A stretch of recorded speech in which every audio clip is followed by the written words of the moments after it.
Make sure that you go on mute. That would be wonderful. My name is Molly, and I have the pleasure of moderating today's fundraising webinar. There are a handful of other participants who are on today's call with us. And for those of you who are listening with us live, thank you for joining the webinar and taking time today. And for those of you who are listening to today's webinar at a later date, thank you so much for being part of this.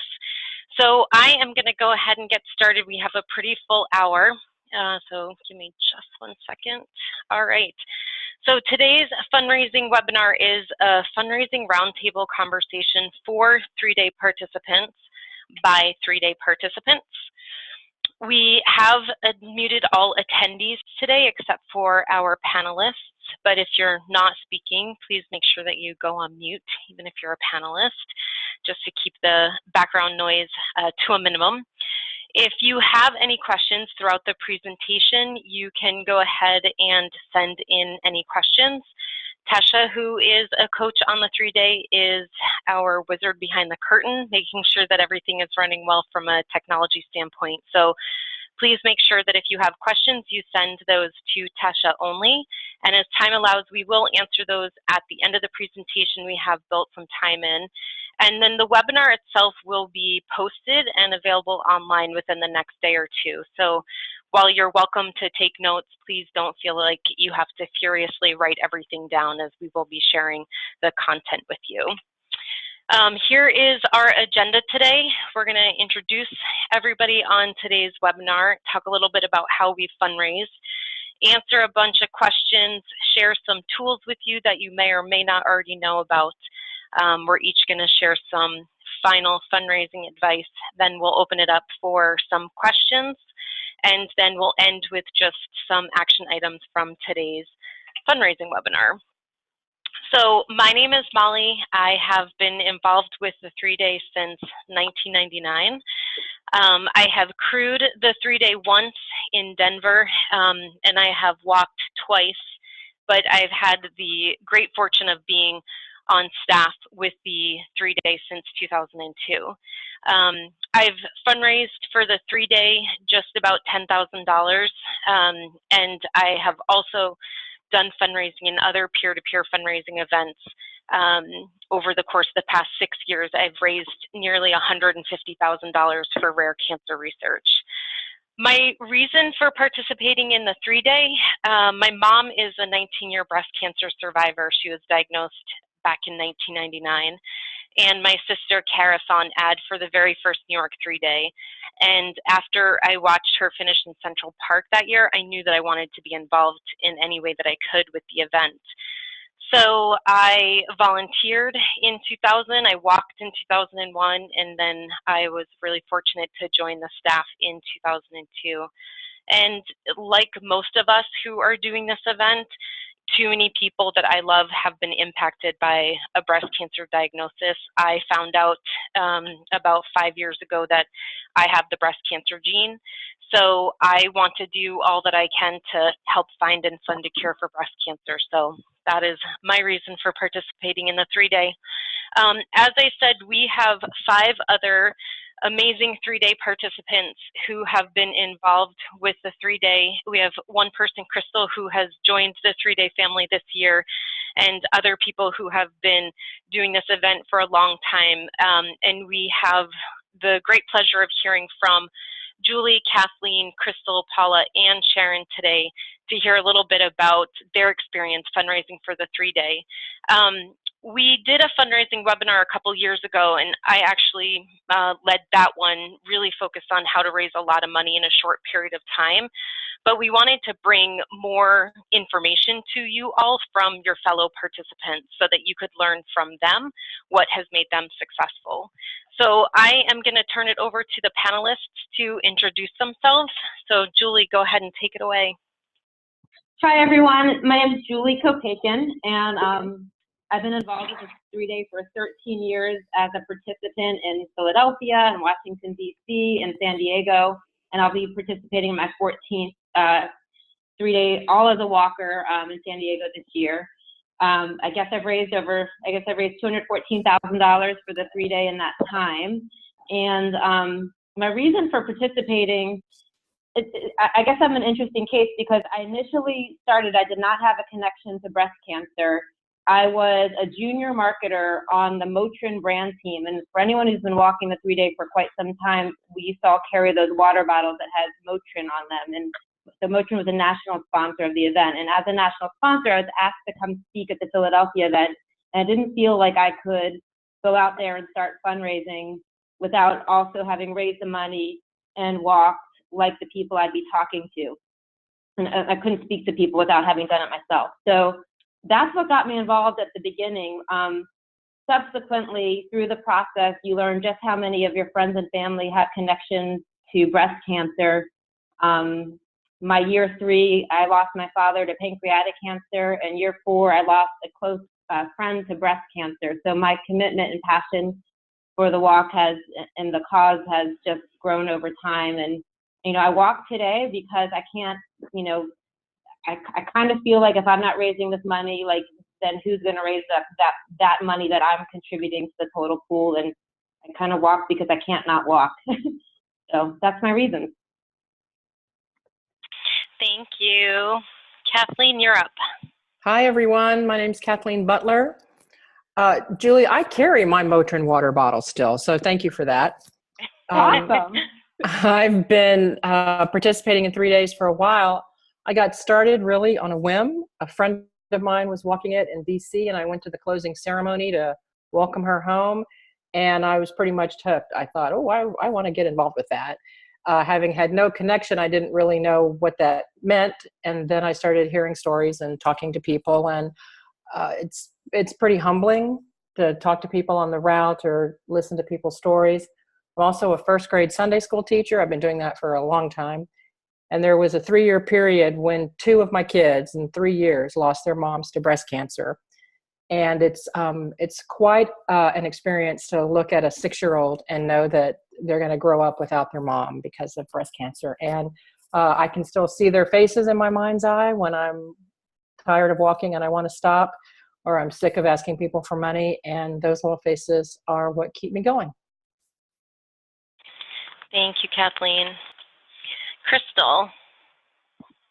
Hi, I am Crystal Treelogan, and I am a first-time walker.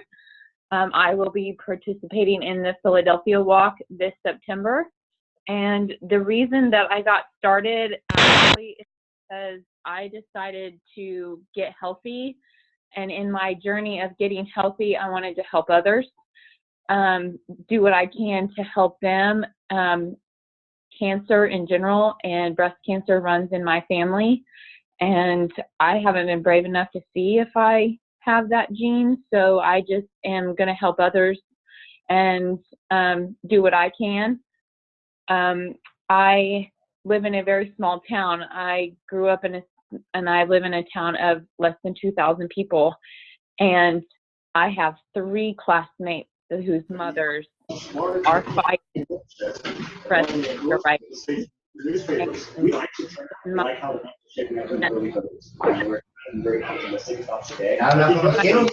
Yeah, I'm gonna go get them in a couple. Not this week. Next week. Down in Florida. You gonna go over there and get them? Cause I don't.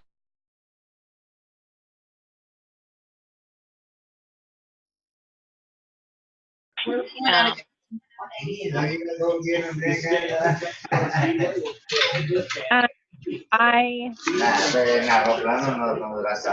Crystal. I don't know if you're not currently on mute, if you could put yourself on mute. There's a lot of background noise where someone is. All right, Crystal, I think you were just wrapping up there.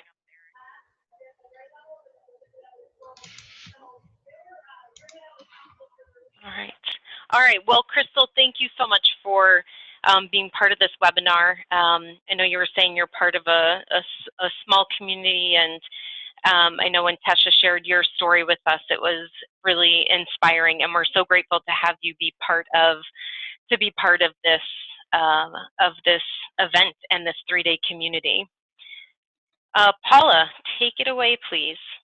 Hello, everybody. My name is Paula Hultman. I live in California. I started participating in the 3-day as the Susan G. Komen 3-day in 2003, but my first walk was the year before that in 2002. I thought it would be a one-time deal, once and done, but I came back year after year and will be participating in San Diego this year in what shows here is my 13th 3-day. Some years I do 2 events in the course of a year. I hadn't been able to participate for the last couple of years, so I'm really excited to be back in San Diego and walking again. I have fundraised with my husband. He began doing the event with me in 2004, and we shared the event and therefore fundraised for 2 all of the years since.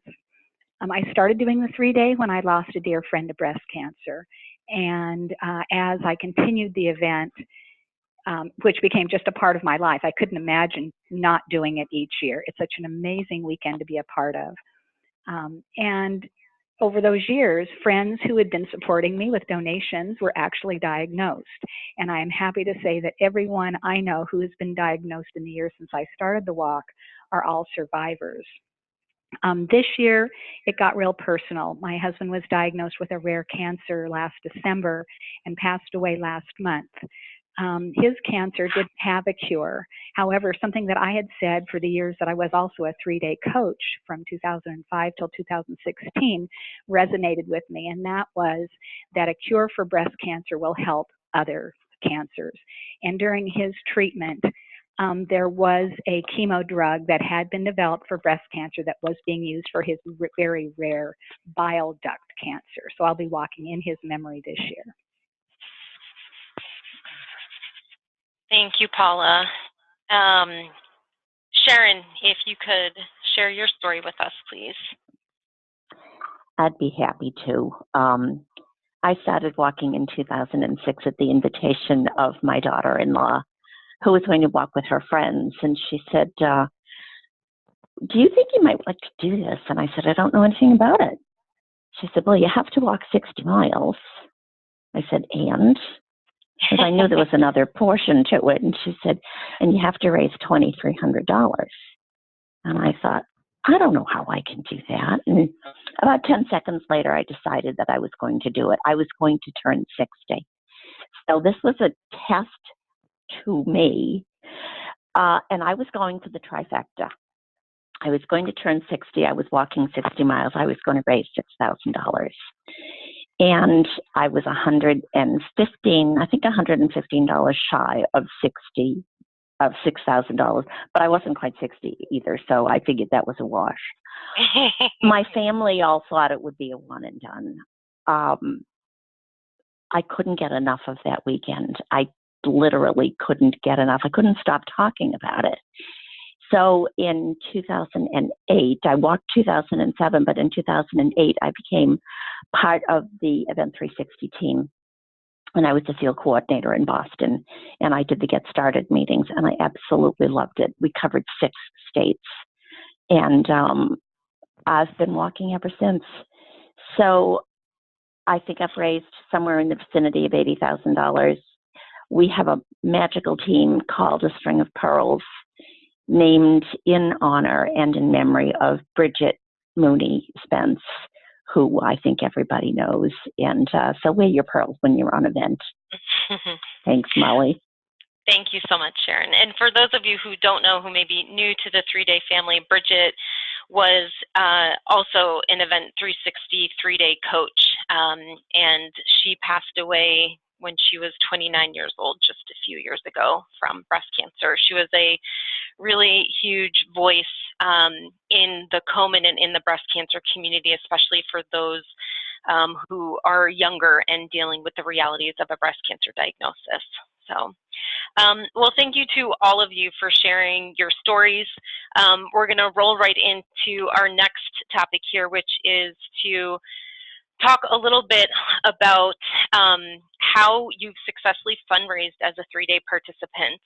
Julie, I'll ask you to go first, and we'll just continue on down the line. But our goal with this webinar is to make sure that people understand that there's so many different ways to do the fundraising. We're all arriving at the same place, whether that's raising the $2,300 or a larger goal that we set for ourselves, but there are so many different ways to get there. So you'll hear a little bit about that as each of our panelists share their the ways that they've successfully fundraised. So Julie, take it away. Thank you. And I guess my fellow panelists, I'm just so inspired by your story. So thank you for sharing those.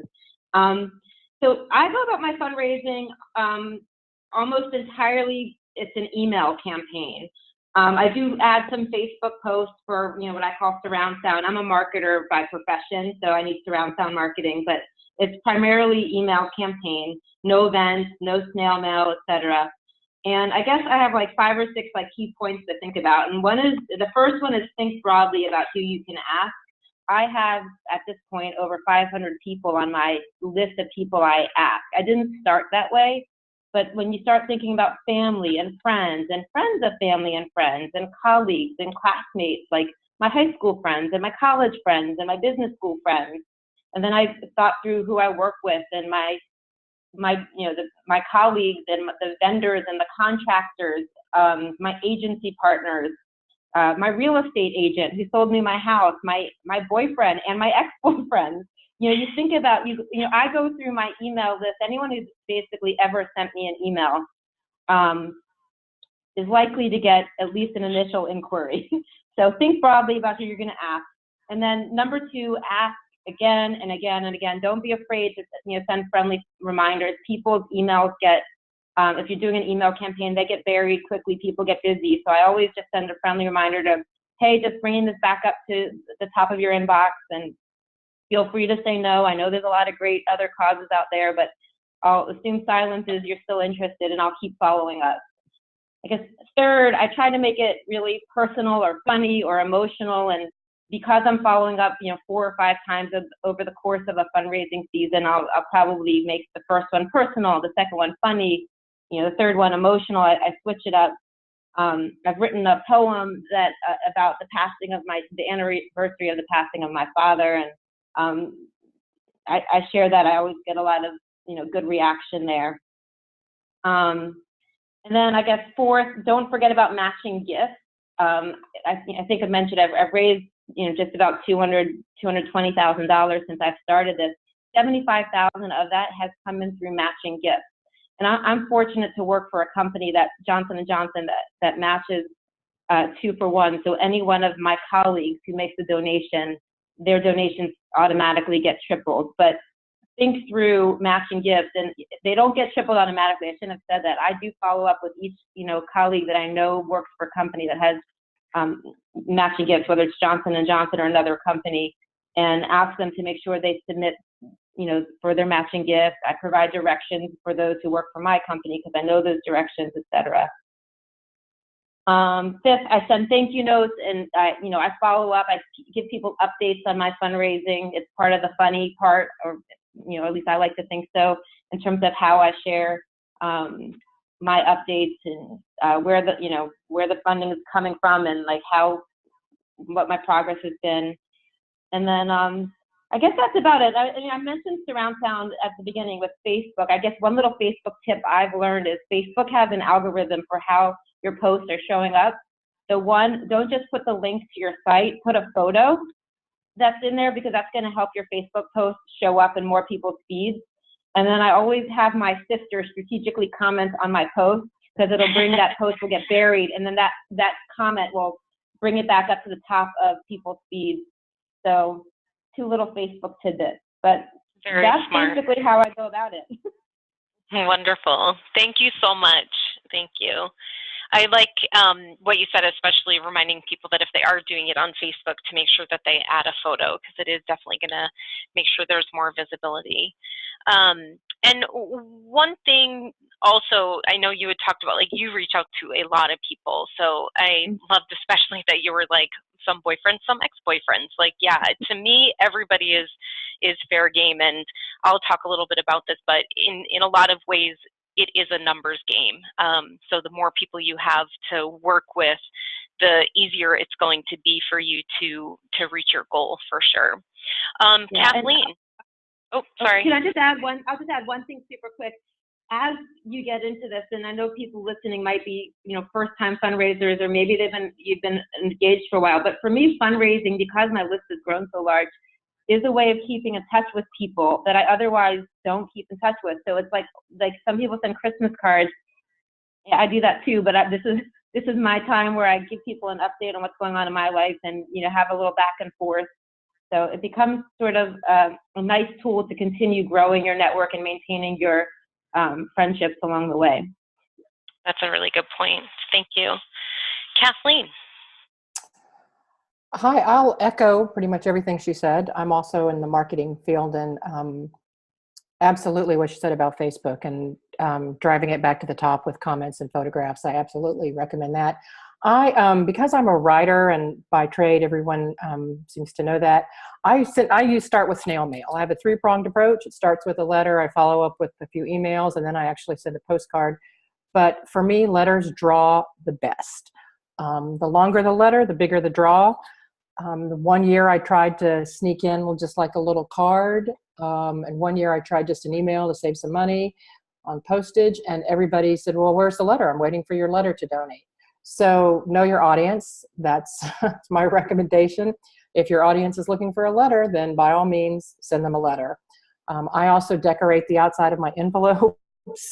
Maybe it's just a little pink highlighter with a ribbon or a little sticky something, but just something that gets my letter noticed. Nobody gets real mail anymore. So when they get a letter in the mail, they tend to open it, I think. I think the content of my letter helps. I don't start with I don't make it about me. I make it about them, what they can do to change the world. And I have some posts on the message boards that people can go read about my opinions there. The other thing that I've tried just in the last couple of years, and I haven't done this before, is just some affiliate fundraising. I started the last couple of years doing some fundraising with a place called Lynch Creek Wreaths at Christmas time. They give you 20% of the sales or something like that. I don't make $2,300 off of them, but still a few $100s helps. And I just blast it all over Facebook starting in mid-November. They have all kinds of different wreaths for fall and Hanukkah and Christmas and swag and all kinds of things. So that's actually been pretty successful for me. And then the other thing that I do, and my confession to you, is that I've never met a theme that I didn't love.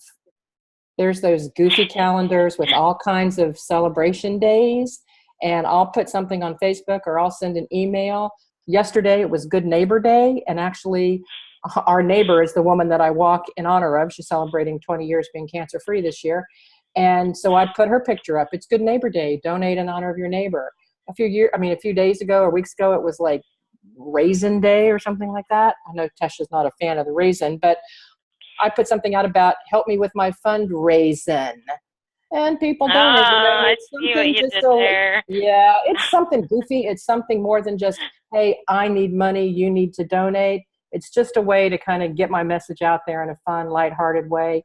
And there's a gazillion of them out there. You just, in my opinion, the goofier the better. It gets someone's attention. And I will echo, get your teammates or your friends or your family to comment, because more comments will drive your post higher in somebody's feed. That's great. Thank you. Welcome. Crystal, you are up. The way that I have fundraised is, as you know, I'm new, so this is kind of all new to me.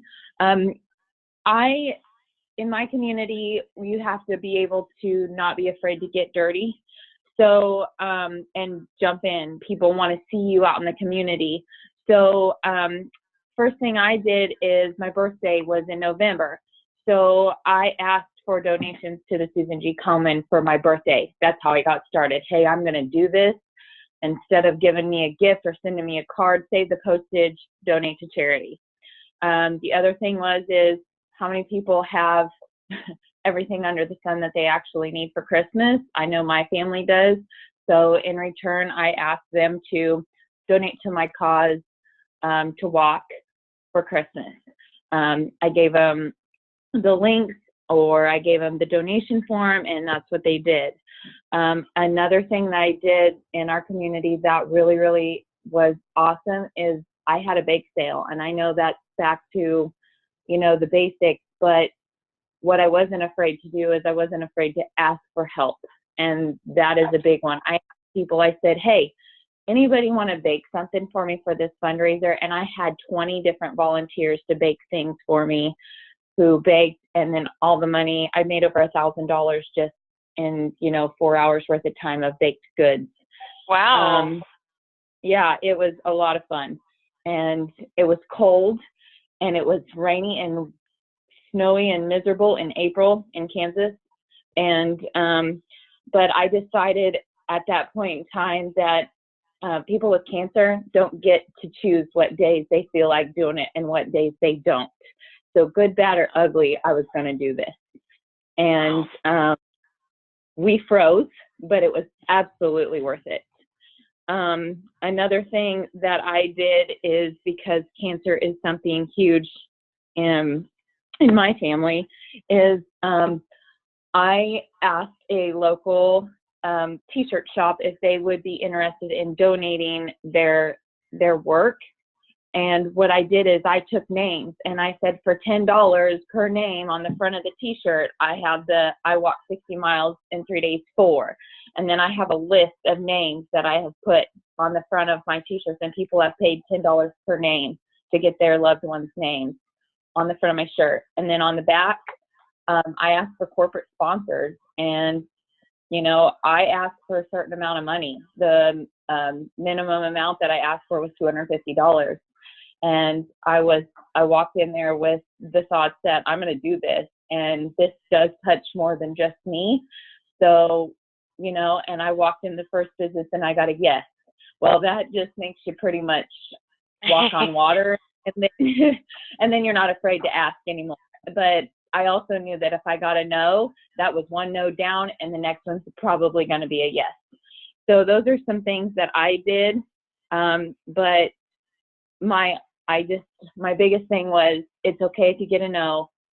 The next one may be a yes, and don't automatically assume you're going to get a no, because more people are going to say yes than the ones that say no. That's right. That's great. I'm really glad to hear that, and it's been really great to hear how many different things you have tried, especially as a first-time fundraiser. I think you're giving yourself just such a deep well to pull from, and it's a really good reminder, even for those of us who have been doing this for a long time, of sometimes the things that you overlook are really the most successful. I mean, I'm thinking specifically of you saying how much money you raised through a bake sale. That's something that, you know, I think normally we would say, like, you're probably going to have to do a lot of bake sales to reach your fundraising minimum, and you've proved that statement wrong by saying you raised, what you say, over $1,000 with it. Yeah. Yeah. So that's great. Thank you so much. Thank you. Thank you. Paula, you are up next. How have you successfully fundraised? You know, it has run the gamut over the years. When I started in 2002, the early years, it was pre-social media, and snail mail really was the way to go. I always included a return envelope, and I always included a pink ribbon, and part of my message was, let me walk for somebody that you know who's been touched by breast cancer. That was a motivator for them to mail me back a donation and that pink ribbon. And in my thank yous, and I did carry those ribbons, and I sent them back in my thank yous so that they had symbolically walked the 60 miles with me. Then over the years, I just mixed it up. I was kind of a fundraising chameleon. I think if you leverage your strengths and your interests, it can be really helpful. I did my fundraising one year almost solely on selling little bracelets that I enjoyed making them. They were easy to make. They had a breast cancer theme. I could get the pieces and parts wholesale, and I had the time to do that, so it worked for me. And I sold them for $20 and made a lot of money. I always carried them with me and was kind of the bracelet lady that year, and that really helped. Other years I've done things, and sometimes I'll do multiple things in any given year. The good old garage sale, for me, it has been helpful, and it's a way to ask other people to clean out their closets, and instead of donating to, somewhere else, to bring the stuff to me. And that has been a helpful team kind of fundraising event to do. Garage sales can be kind of intimidating for just one, but at those garage sales, I always had donation forms. I always had a small bake sale going on the side, and it was just a way to capture a lot of dollars in a pretty quick afternoon or morning. But then when my husband started doing the walk in 2004 with me, and we were doing 2 walks a year, we had some substantial fundraising to do. And again, we're the party family. We had a nice big backyard, and we had connections to some musicians, and one thing led to another, and we started doing a fundraising event. We called it Booba Palooza. We called it the Concert to Save Second Base. And we had a friend's band who donated their time, so we had live music. I got a great deal. I live in California. We have a taco truck, kind of the food truck thing of back in the day, and charged a $30 tax donation to attend the event. That was to get people in. What made the money was all of the raffle prizes and tickets we sold, and silent and live auction items. We had drink tickets that people would buy, and a 50-50 drawing during the night. We had between anywhere from 85 to 120 people at these events each year, and they do take some time. If it's something you want to commit to, you can raise big money. We raised between $8,000 and $10,000 in an evening doing these events. But it was absolutely fun. People waited for Booba Palooza. People planned a vacation around our usual August date to make sure they could come to Booba Palooza. So that was the big event that really helped us fundraise year after year. The last thing is just a simple thing that everybody can do, and it's adding a signature with a link to your fundraising page in your email signature. Everybody, I think just about every email provider gives you an option to set up a signature. And it's something easily to paste in there, and it goes out with every mail. It was something my husband did on his email for his business.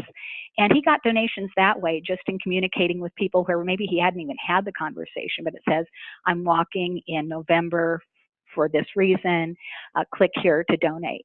And that was a quick and easy way to also just bring in some funds. That's great. Thank you. You and everybody who has spoken before, and I'm sure Sharon's going to touch on this too, it's just a reminder to me of something that I talk with participants about, and about our coaching team about, is just that you're really only limited by your imagination and the law, of course, with what you do for fundraising. I mean, all of you have just spoken about such unique ways of going about this, and it's such a good reminder that really you can do pretty much anything you want for fundraising, as long as you're willing to kind of just think outside the box a little. Sharon, I'm going to toss it over to you. Tell us how you fundraised for the 3-day. Well, thank you, Molly. It started as Paula's did with snail mail, because I really didn't have the expertise to do an email blast. So I did snail mail, and I did include a self-addressed stamped envelope. And I got the majority of my money that way, which was amazing. Then I started to get a little bit more creative. My hairdresser has a full-service salon, and she wanted to help. So I think it was in 2008, she and all of her girls made themed baskets. They got teams. So the girls around the shop created the name of the theme. So it was a chocolate basket or a New Hampshire basket or wine or whatever the choice was. And the girls went in together with their own money, and they created the basket, and there were probably 5 of them. And people bought tickets. We had a 50-50 raffle as well. And they've done it every year since then. Wow. So, and they do it for the entire month of October. So this past October, They handed me a check for $2,200. Wow. And I launched this year with that. So I always take advantage of Breast Cancer Awareness Month. And I have my nails done at a different salon, and she's got a brand new place this year. She did it as well. And she handed me a check for $550. So everybody gets their hair done. Most people get their nails done. Find out if they are willing to do that for you. When you do it for a month, it doesn't hurt anybody. You know, it doesn't take the bite out of it. It's not a day. You don't cram it all in one little time frame, so it spreads it out. And the girls are really good about it. But here's my big one. 10 years ago, I live in New Hampshire. 10 years ago, my husband suggested that I go to the state liquor stores and get permission to do a canning event. I said, okay. So I reached out to see who I needed to talk to, and it's the liquor commissioner that actually gives you permission. So I started at the 2 premier state-run liquor stores. They're all state-run in New Hampshire, on Route 95. So you get the northbound traffic and you get the southbound traffic. They're across the street from each other. And everybody that's on my team that wants to take part in it lets me know what their availability is. I run it for 4 days, Friday, Saturday, Sunday, Monday. Everybody has a shift. I house people here for the weekend because they come from Connecticut, they come from Florida, and it's typically a $10,000 weekend. And all you're doing is standing there asking people for donations. We're not allowed to sell anything. So we have posters, and we have people dressed in. John McHale, who a lot of you know by name from my site, wears a tutu, he wears a boa, he wears whatever I tell him to put on. And he is amazing. And people remember him. Oh, I saw you here last year.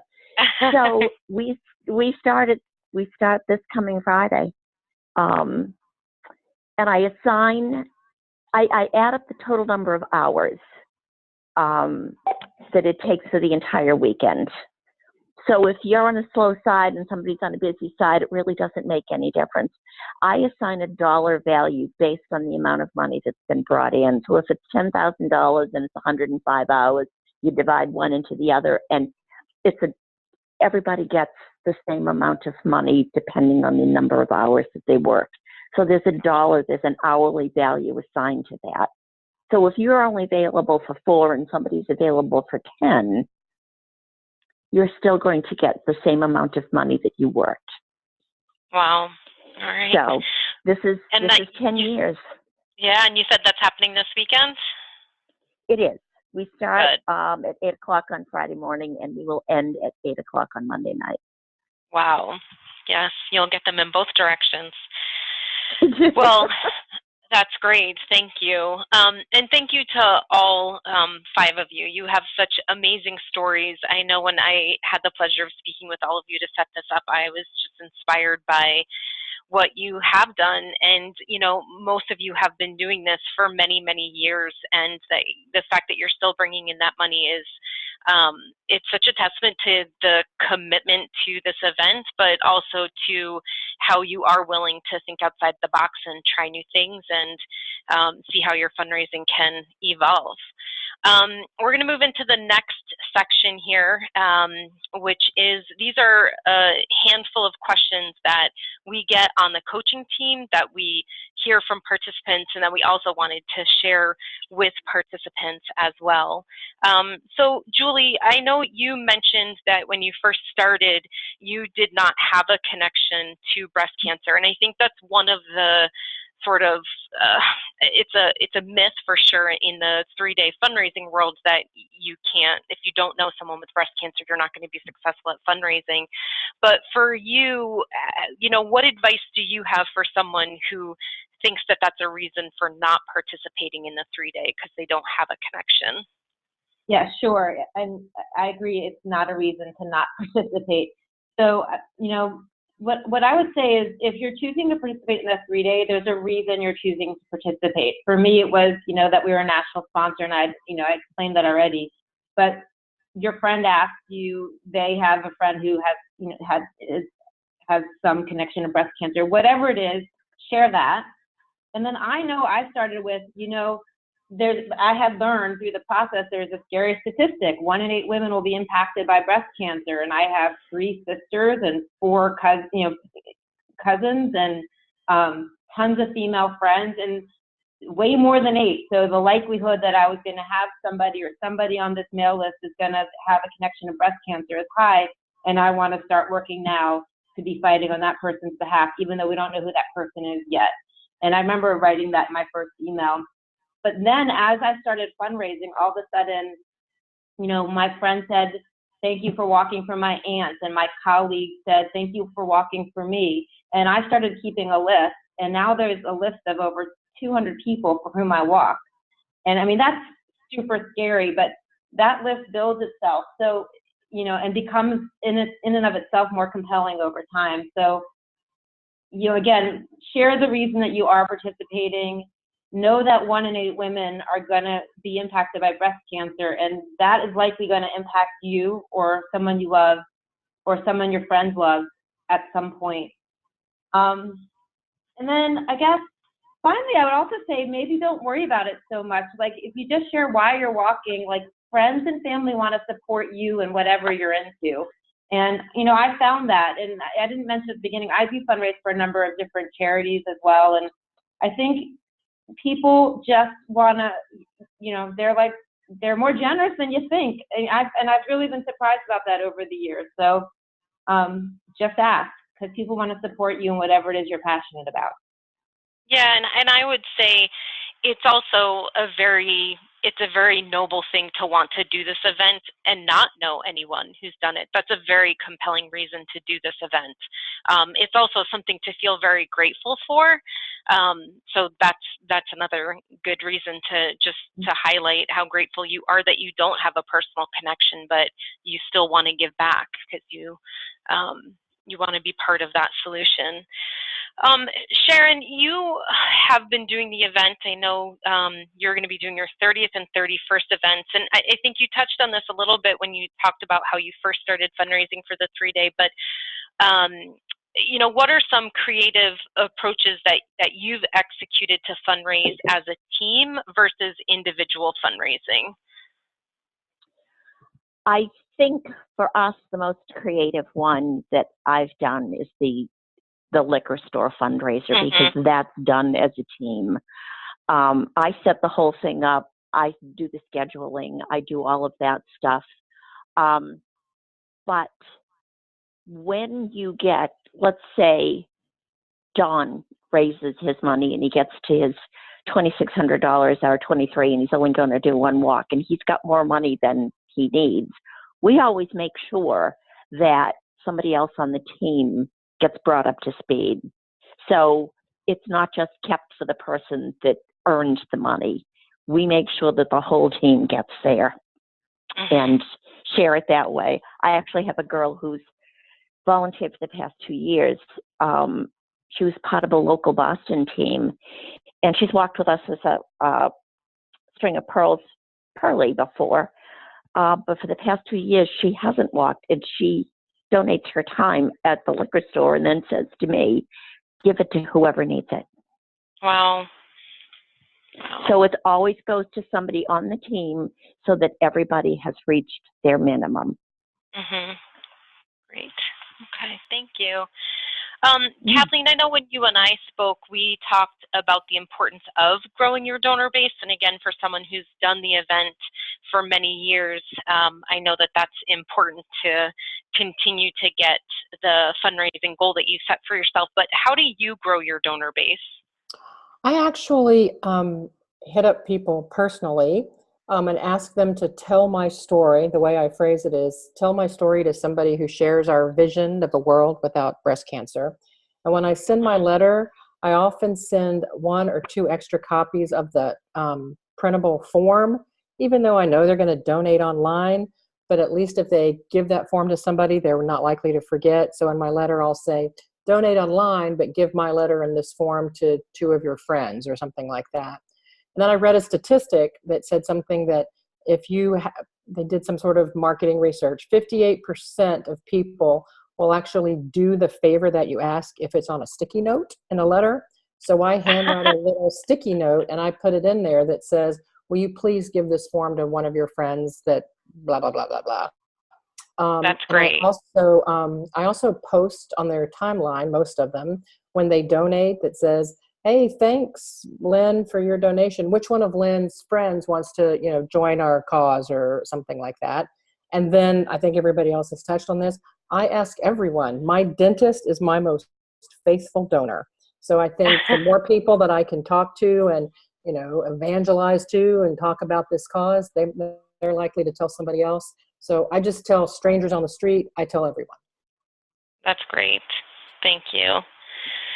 Paula, this is a question that I think there are points on either side, but in your opinion, should participants ask for a specific amount or just allow donors to give what they can?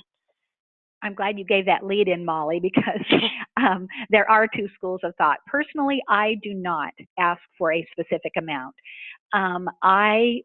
My reasoning is that over the years of fundraising, I have found that big donors are going to give big no matter what. But generally, the smaller donors, the people who feel a little sheepish about not giving enough, may be the people who wait the longest to make a donation. So my approach is to send out my email or my letter or post on social media. The important thing is to have your why, really tell your story, because I think that compels people to donate and why they're going to donate to you and perhaps how much. So I make sure that I have a strong personal page story. I make sure that my email, and I send multiple contacts to people. Other people have said this, and it is absolutely crucial. And as donations come in, especially when I post something on Facebook, I make sure that if I see a donation, I immediately post an update in the comments on that link to thank those people for donating. It seems to just kind of generate the interest and get more people seeing it on the feed, and I get more donations that way. But to the point of whether or not to ask for a specific amount, I may do it in the course of a little fundraising challenge. For instance, when George's birthday in February, I suggested he was going to be 67, and I asked for let's honor George with a donation of $67. And I did get some donations that way. So sometimes targeted amounts are important.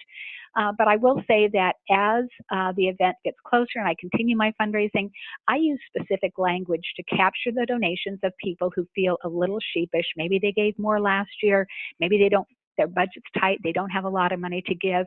And in those letters, I say things like, or in that communications, I say no donation is too big or too small.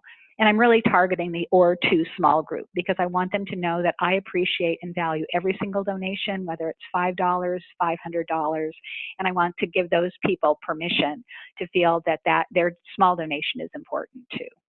Yeah, absolutely. Yeah, that's great. Yeah, and on the flip side of that, when I do my fundraising, if it is not a new donor, if it's someone who has given in the past, I do ask for a specific amount. And I think for those of you who have done the event many times, I always set a goal higher than what I raised the year before. So I'll ask someone, I'll say, you gave this much money last year. I'm looking to increase my goal. Would you consider giving a donation of $75 this year? So again, I think as Paula said, she shared her approach as well. Like there is no right or wrong way to do it. It's that you have options for how you want to do it to see what works. Thank you, Paula. Crystal, for you, in your opinion, what's the easiest way to get donations? I think I'm going to echo all the veterans in this, and it's don't be afraid to ask. And talk about what you're doing and why you're doing it. I start with I'm going to walk 60 miles in 3 days. And they're like, you're going to do what and why? Well, that opens the door for me of, this is what I'm doing and this is the reason why. And would you be interested in helping get me there? That is, we have a thing called First Friday, and I attended that First Friday of the month. Local people get together and, everybody comes through. And I just talked to people. And one of the things that I used and has worked well is, I have a 3-year-old daughter. And one of the things I say is, my prayer and my hope is that my daughter and my daughter's children don't ever have to worry about getting that phone call from the doctor's office, that we don't have to worry about it. So we're going to do what we can now. Absolutely.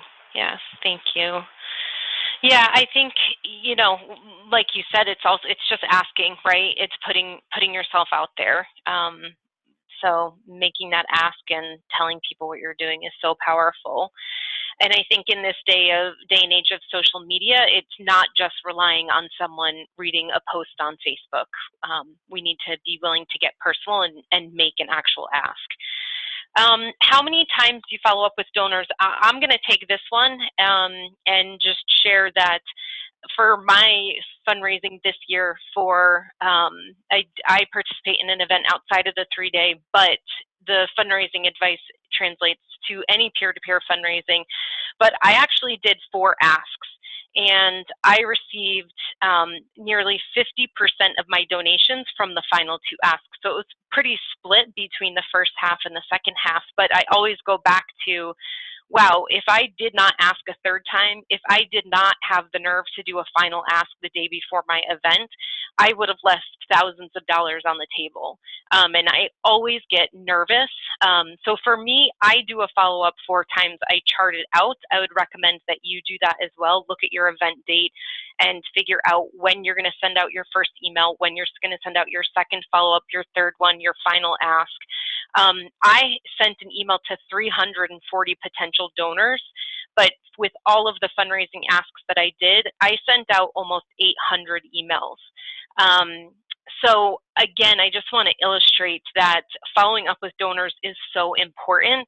As Julie said, like, people get busy. Your email may get buried in their inbox, and people truly need a reminder. So do not be afraid to follow up with your donors. And, I would say a no is not a no until you've been told no. Don't make assumptions that if someone hasn't responded to your one and only donation request that they don't want to, it's likely that they forgot or they think that they have more time. All right. Sharon, how does social media fit into your fundraising strategy? Well, I signed up for the little widget thing so that every week it automatically populates and tells people how much money I have raised. And I think that is a good reminder for people that, number one, I'm doing this, and number two, I'm still raising money.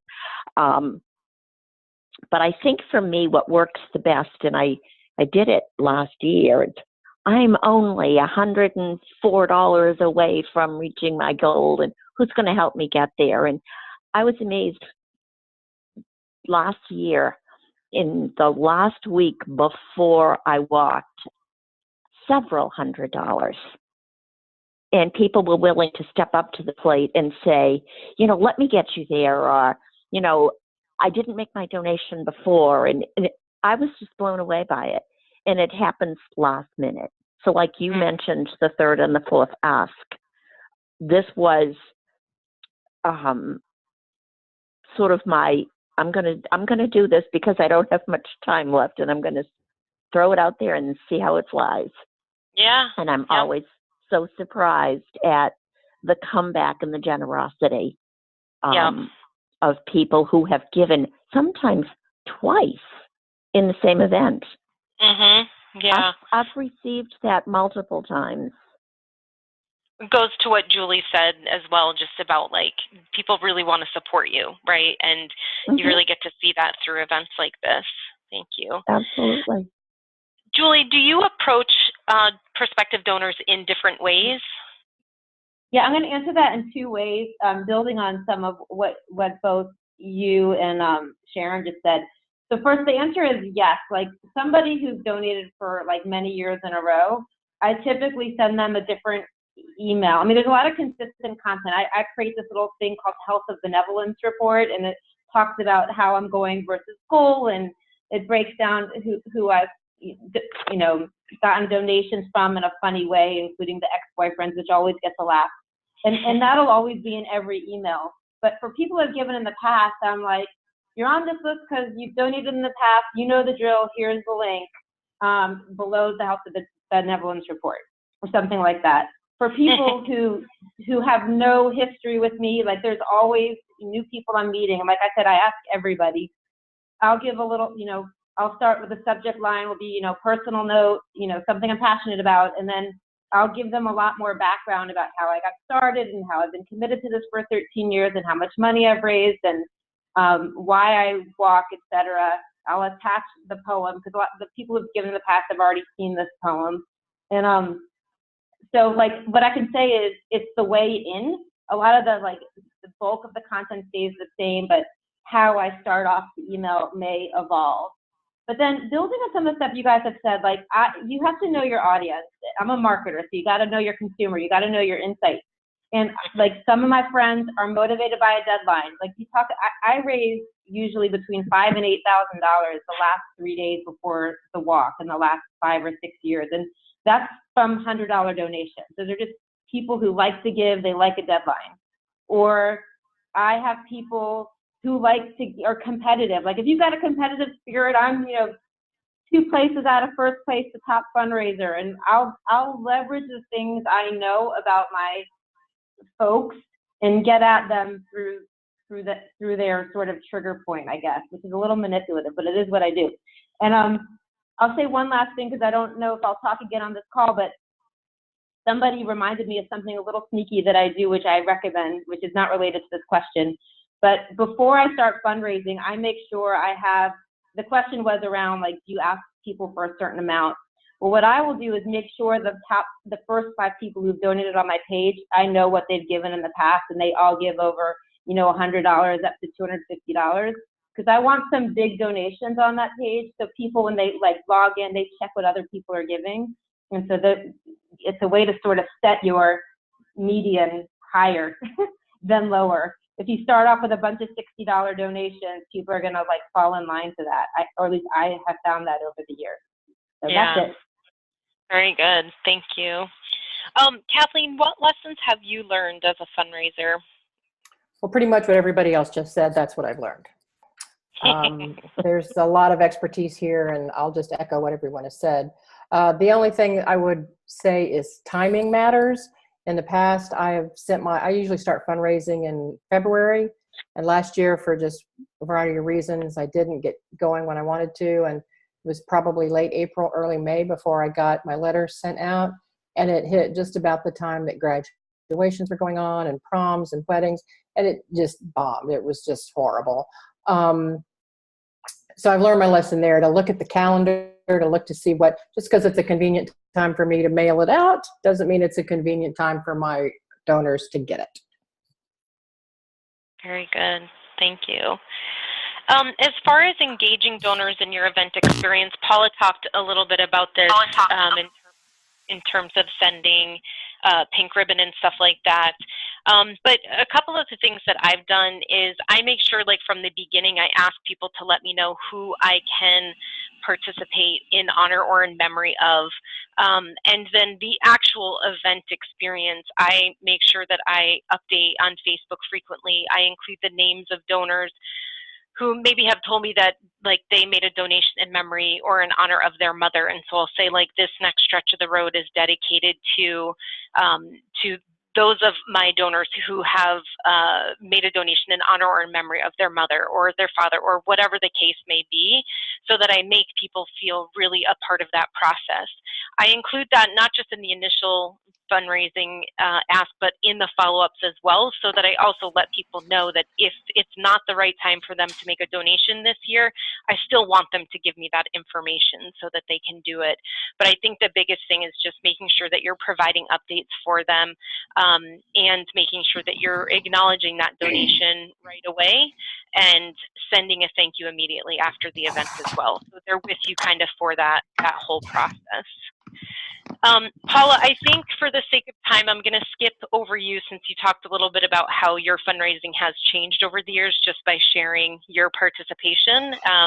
If you're okay with that. That's fine. Yeah, I was pretty much lather, rinse, repeat. Go ahead, move on. Very good. And then Crystal, you know, you are one of those people who are fundraisers and a first-time walker who's certainly living kind of some of the concerns that we hear from participants about not really knowing who you can ask and living in a small community. How would you respond to someone who said that they don't feel like they have the resources to be able to fundraise and participate in the event? I would start with saying I was one of them. I was scared to death that I don't fail. I do not want to fail, and so I was afraid I was going to fail. And then my husband just said, "Crystal, that's not an option for you." And I'm like, "You know what? You're right. So let's do this." Everyone, you know, it says, you know, you don't have anyone to ask. That is your challenge. Ask everyone. Even if you know, we have local grocery stores and stuff that you can put coffee cans out that says what you're doing and why, and people can just drop their change. You know, you can ask for, you know, if you could give up one of your Starbucks coffees a day or a pop a day and just put that in a jar for a month, that could be your donation. You know, another thing is you know, I understand that people can't afford it sometimes, but I'll echo what other people have already said, as people want to give. So whether it be $5 or $500, you have to, you know, make them feel comfortable with everything and appreciate everything that they're doing. I just, no matter what the amount is I just say thank you. And, you know, some people can't afford to give money, but they were able to make cookies and do it at a different time. And just because they can't afford to donate this time, that doesn't mean, you know, 3 months down the road, you can't hit them up again. You know, because people's budget changes and their fate changes and things change. So you just can't be afraid to ask the question. Yep, absolutely. Thank you. I know that we are over, we had anticipated that this would be about an hour. We're going a little over. I think we're probably going to go on for about another 5 to 10 minutes, depending on questions. So just wanted to give everybody a time check on that. So some of the fundraising tools, first and foremost, every single 3-day participant has a 3-day coach who you are assigned to. This person is there to help make sure that you are successful, not just with the training, but also with the fundraising. And every single 3-day coach has also been or is currently a 3-day participant as well. So everyone has been down the path that you are going. They also have access to so many incredible stories like you've heard on the phone today, just from these 5 incredible women of how other participants do their fundraising. And so we have a lot of knowledge from what people have done and tried in the past, things that have worked and haven't worked, and can really work with each individual to make sure that they have a fundraising plan that works with their interests and what they can do within their community. So please make sure that you reach out to your 3-day coach. Many 3-day participants also participate as part of a team. So your team captain is a resource as well as your teammates. But again, you do have a 3-day coach in addition to that to tap into. The Participant Center and the 3-day website is an incredible resource. There are a lot of fundraising tools there, including letters from participants. Part of what we do after the event is we reach out to some of our top fundraisers to get copies of their fundraising letters, and so that library is updated frequently. But the biggest thing, and I think Paula touched on this, is making sure that you personalize your ask and where you're directing people to online for your fundraising page. Sharon had also mentioned the fundraising app, so make sure that you take a look at that. The Facebook app, you can install that from your participant center as well. And then Facebook is also a really great resource. Every market has a city-specific page, and there is the main 3-day Facebook page. So those are great places for you to interact with other 3-day participants as well, ask questions, and get support from this incredible community. And then also the message boards. This is another area that you can access from the login screen of the 3-day website. And this is another option in terms of connecting with participants and hearing different fundraising stories as well. And Kathleen did, she had a little gift for everybody who was attending, and her free gift is posts on the message board. So she put up a couple of advice posts under the fundraising ideas, plus a post with Memorial Day fundraising language. So there's stuff that people can use kind of right off the bat to get started. So thank you for doing that, Kathleen. And I hope everybody takes a look at that.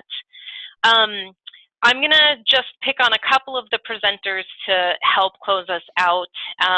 Paula, what is the #1 piece of fundraising advice you have for other 3-day participants? This is something that I told everybody I talked to when I was a coach for 11 years, and it's, if you think you can or you think you can't, you're right. And that's a Henry Ford quote, and it really sums it up. I think Crystal really alluded to this. If you believe you can do this and set your mind to maybe stepping out of your comfort zone, trying something different, not being afraid to ask people, not being afraid to say no, you can be successful. I also say don't stick to a losing fundraising strategy. If something's not working, try something new. Reach out for help. You see all these resources here. And lastly, just keep people updated and involved and engaged. It will not come from one ask. You have to let people know that you're doing this and keep reminding them. Absolutely. Thank you. Julie, what would you say to someone who wants to do the 3-day but doesn't think that they can meet the fundraising minimum? I would say you absolutely can. Just get started. You're going to surprise yourself. Wonderful. Thank you. And then Sharon, how about you close us out? What's your #1 piece of fundraising advice for other 3-day participants? What I used to say when I was doing the Get Started meetings is, don't be afraid to ask. The money is not going in the Sharon Eaton Vacation Fund. It is going to help other people. And it grows legs. It absolutely grows legs. People would say to me, well, I was really afraid of the fundraising aspect, and the training turned out to be harder than the fundraising. So you have to be positive that you're going to make it, and you have to ask everybody. And don't be afraid. Don't let fear stop you from doing it. Absolutely. Thank you. Tasha, do we have any questions?